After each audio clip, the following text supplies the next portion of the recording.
साथियों नमस्कार। कल 5 अक्टूबर है, यानी हरियाणा विधानसभा चुनाव के लिए वोटिंग का दिन।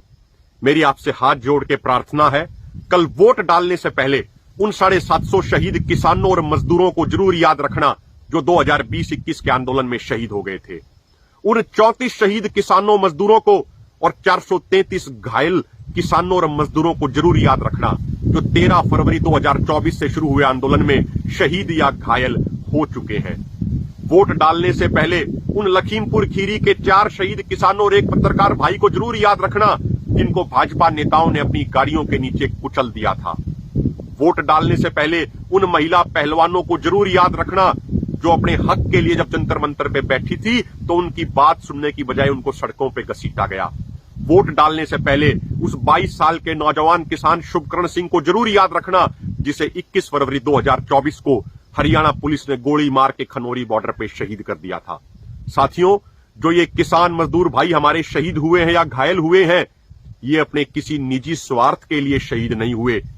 ये हमारी आने वाली पीढ़ी के भविष्य को बचाने के लिए, अपनी फसल और नस्ल को बचाने के लिए शहीद हुए हैं।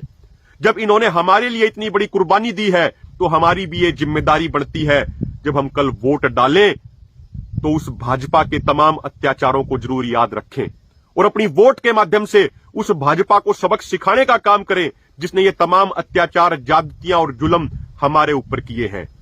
जब आप कल वोट डालें तो हर उस लाठी को याद रखना जो किसानों मजदूरों के ऊपर चलाई गई है, हर उस लाठी को याद रखना जो आंगनवाड़ी वर्करों के ऊपर चलाई गई है, हर उस लाठी को याद रखना जो सरपंचों के ऊपर चलाई गई है, हर उस ज्यादती को याद रखना जो कर्मचारियों के ऊपर करी गई है।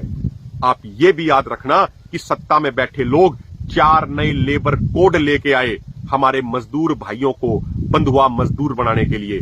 आप ये याद रखना कि सत्ता में बैठे लोगों ने पिछले 2 सालों में मनरेगा का बजट 4,500 करोड़ रुपया घटा दिया। आप ये याद रखना कि जब किसान मजदूरों की कर्ज माफी की बात आती है तो सरकार कहती है हमारे पास बजट नहीं, लेकिन इस सरकार ने संसद में स्वीकार किया कि बड़े बड़े कॉर्पोरेट घरानों का इन्होंने 14,56,226 करोड़ रुपया एनपीए कर दिया। तो साथियों, जो ये तमाम ज्यादतियां हमारे ऊपर हुई हैं, इन ज्यादतियों को याद रखना, क्योंकि जो समाज अपने ऊपर हुए अत्याचारों को, ज्यादतियों को भूल जाता है, फिर उस समाज को बर्बाद होने से कोई नहीं बचा सकता।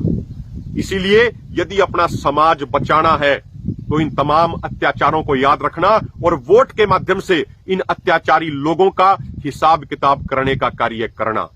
साथियों, इतने जुल्म, इतने अत्याचार, इतनी ज्यादतियां होने के बावजूद भी यदि कोई व्यक्ति बीजेपी या उसका परोक्ष अपरोक्ष तौर पे समर्थन करने वाली उसकी BCDE टीमों को समर्थन करता है तो ये मान के चलिएगा वो व्यक्ति अपनी आने वाली पीढ़ियों की बर्बादी का जिम्मेदार स्वयं होगा, कोई और नहीं होगा।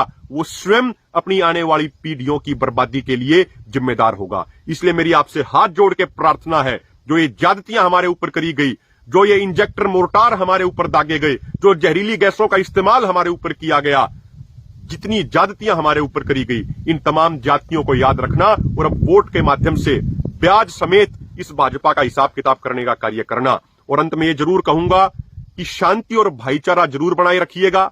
ये राजनीतिक लोग अपने राजनीतिक स्वार्थ के लिए कई बार हमारे भाईचारे को तोड़ने का प्रयास करते हैं, हमारी शांति को भंग करने का प्रयास करते हैं, लेकिन हमें इनके बहकावे में नहीं आना और अपना भाईचारा भी बना के रखना है और शांति भी बना के रखनी है। बहुत बहुत धन्यवाद।